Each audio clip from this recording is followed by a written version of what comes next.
ini dirancang sedemikian rupa di tengah aturan main sedang berjalan, lalu hanya khusus anak presiden yang menggunakan aturan ini.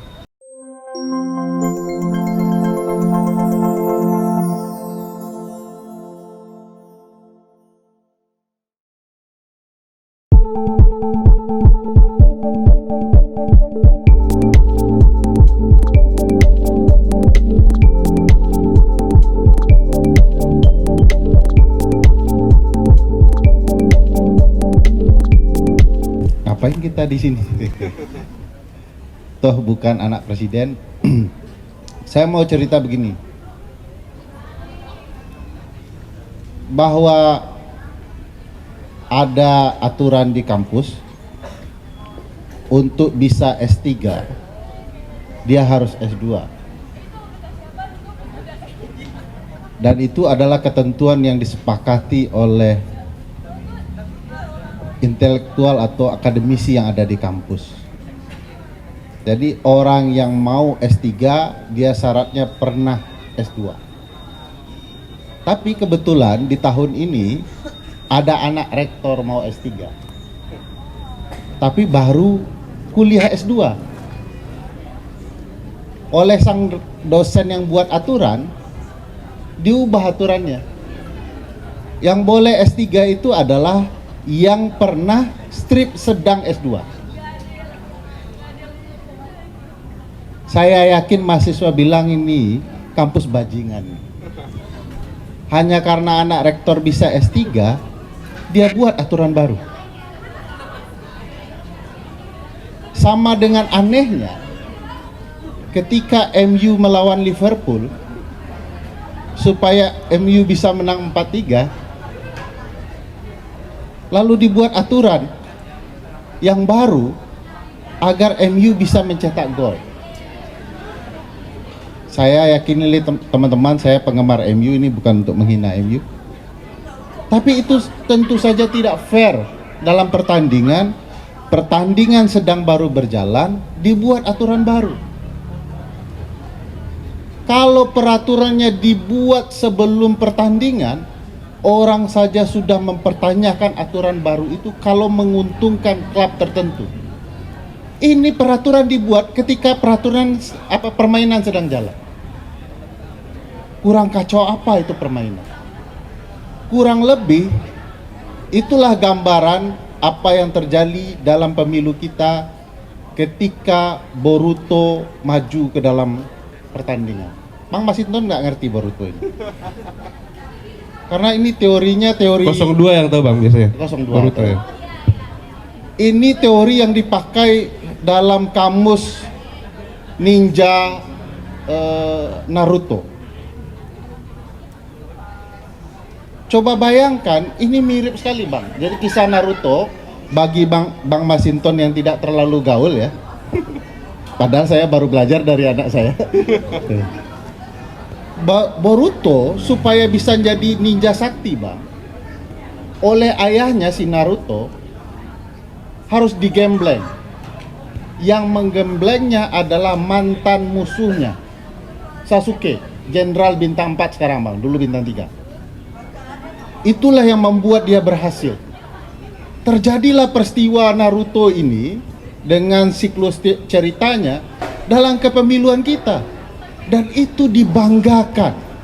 Saya bukan tidak suka cerita ini, tapi aneh saja dalam perpolitikan kita yang harusnya mulia ngambil referensinya dari Naruto, dan referensi itu dibawa dalam perdebatan presiden dengan kostumnya.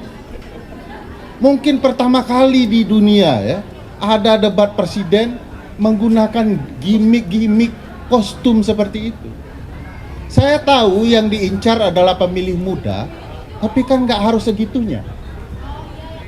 Apakah saya bisa dikatakan anak muda dan peduli kaum muda dengan hanya sekedar pakai jaket komik kesukaan saya?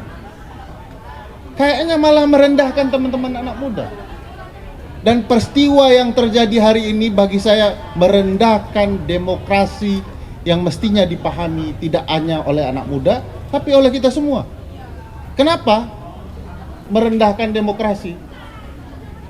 Di mana pula ceritanya ada kampanye bahwa pengujian undang-undang untuk memberikan kesempatan anak muda maju dalam perpolitikan adalah upaya menghormati anak muda. Kalau yang terjadi ternyata adalah hanya anak presiden yang bisa maju. Putusan 90 itu khusus untuk anak presiden. Itu yang saya yakini. Sebab tidak ada satupun orang yang bisa menggunakan putusan 90 itu kecuali anak presiden. Ini dirancang sedemikian rupa di tengah aturan main sedang berjalan, lalu hanya khusus anak presiden yang menggunakan aturan ini. Mana anak muda lain yang dapat kesempatan? Itu sebabnya bunyi putusan 90 itu super ganjil. 4 hakim mengatakan bahwa tidak boleh ada alternatif syarat untuk mencalonkan diri menjadi presiden selain mereka harus berusia 40 tahun. Tidak ada alternatif lain selain syarat-syarat yang lain ya. 4 orang mengatakan tidak boleh. 3 orang mengatakan boleh. Seluruh pejabat elected official, pejabat yang dipilih boleh. Baik itu gubernur, bupati, wali kota, DPR, DPRD ya. DPD juga. 2 lagi bilang hanya gubernur saja yang sudah pernah menjadi gubernur dia bisa mencalonkan sebagai alternatif. Artinya kalau dia tidak berusia 40 tahun tapi sudah pernah jadi gubernur, ya boleh gitu ya. Pertanyaan besarnya, tidak ada yang mayoritas dalam putusan ini. 4 melarang, 3 membolehkan, 2 mengecualikan hanya yang pernah jadi gubernur. Kok yang maju adalah anak raja yang menjadi wali kota?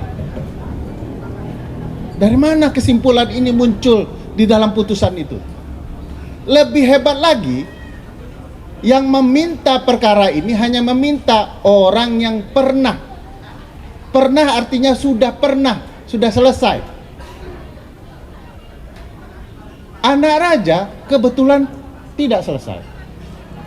Untuk bisa dikatakan pernah, setidak-tidaknya dia sudah pernah menjabat menjadi wali kota jika dia sudah pernah menjabat 2,5 tahun. Itu putusan MK yang lain. Untuk dinilai 1 kali jabatan. Dia baru 2 tahun. Bagaimana mengantisipasi ini? Hakim konstitusi menambahkan pernah, strip, sedang. Jadi boleh pernah yang sudah selesai atau yang sedang menjabat. Hakim konstitusinya yang buat. Karpet merah lagi untuk anak raja. Lalu ada orang yang mengatakan tidak ada kecurangan. Lah ini kecurangannya jelas-jelas betul. Siapa yang memutusnya? Kebetulan. Entah kebetulan, entah dirancang. Bang Masinton yang tahu. Ketua hakimnya adalah pamannya sendiri. Jadi pertanyaan besarnya, bukti kecurangan apa lagi yang engkau dustakan?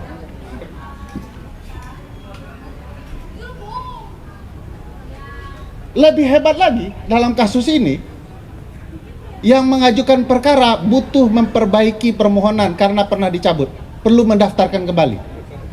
Kapan dia mendaftarkan? Khusus karena ini menguntungkan anak raja Bang Masinton, didaftarkan hari libur Bang.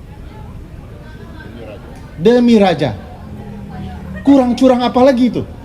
Seluruh orang di warga di Indonesia ini tidak boleh mendaftarkan perkara di MK di hari libur. Kecuali ya pendaftaran perselisihan hasil karena terhitung ya pilkada misalnya. Ini tidak ada yang boleh. Kalau teman-teman datang mendaftarkan perkara di MK hari Sabtu dan Minggu, yakinlah diusir pulang. Kalau membandel juga diusir security. Kecuali anak raja. Siapa yang mengawal perkara itu tetap bisa didaftar hari Sabtu? Ketua MK. Lalu ada orang mengatakan tidak ada kecurangan. Kurang curang apa lagi ini? Jadi kecurangan itu sudah ada di hadapan mata, cuman kita sedang ya menyaksikan. Jangan-jangan masih ada kebenaran di diri mereka. Enggak, kacaunya sudah sedari awal. Nah, saya ingin cerita, apakah kita bisa berharap kepada Mahkamah Konstitusi dengan situasi seperti ini? Ini saya bukan menceritakan optimis pesimis ya. Saya cuma mau kita mendapatkan cerita bahwa kita harus optimis seperti yang disampaikan Mbak Titi, wajib. Tapi saya mau cerita siap-siap. Jadi doanya doa sama Mbak Titi, persiapan tempurnya apa yang saya ceritakan.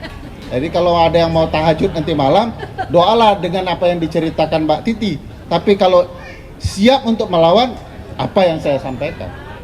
Itu plan A, plan B. Plan A, plan B. Nah, yang saya mau ceritakan, bagaimana kita bisa berharap kepada MK? Ini contoh munafiknya kita bernegara.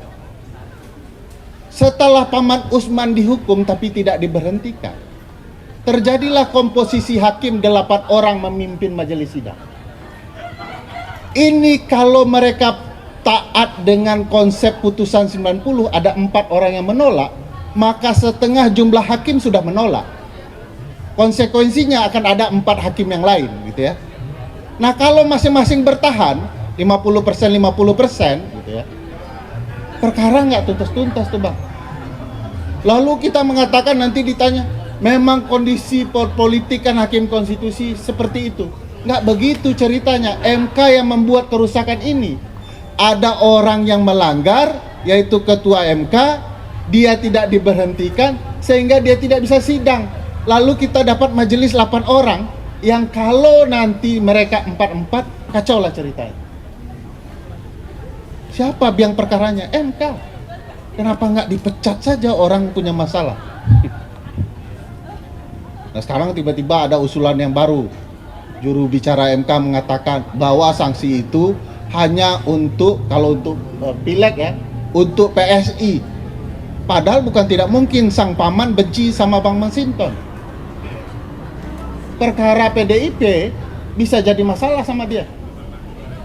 Nah, sekarang cuman PSI yang dia dilarang. Jadi kecurangan-kecurangan baru bermunculan dan kita diam. Jadi MK tanggal 22 ya, bagi saya akan membangun harapan palsu soal ketatanegaraan. Kita berupaya mengikhlaskan dengan apa namanya, ikhlas saja lah, mudah-mudahan akan lebih baik. Nggak bisa. Apa yang dilakukan hakim MK yang menarik misalnya, dari peristiwa beberapa hari yang lalu pemanggilan para menteri, saya mau cerita apakah ini akan berlangsung baik. Kapan pula ceritanya ada saksi dipanggil atau pemberi keterangan lain dalam bahasa MK, lalu para pihak tidak boleh bertanya? Bagaimana kalau pertanyaan para hakim hanya untuk para menteri itu tidak memuaskan? Kok pihak cuma disuruh nonton? Kenapa tidak disuruh pulang saja? Atau juga tidak bertanya? Kalau mau tahu apa yang ditanya hakim, streaming dong. Untuk apa kuasa hukum presiden dari Bang Masinton gaya-gayaan di ruangan itu kalau tidak boleh bertanya?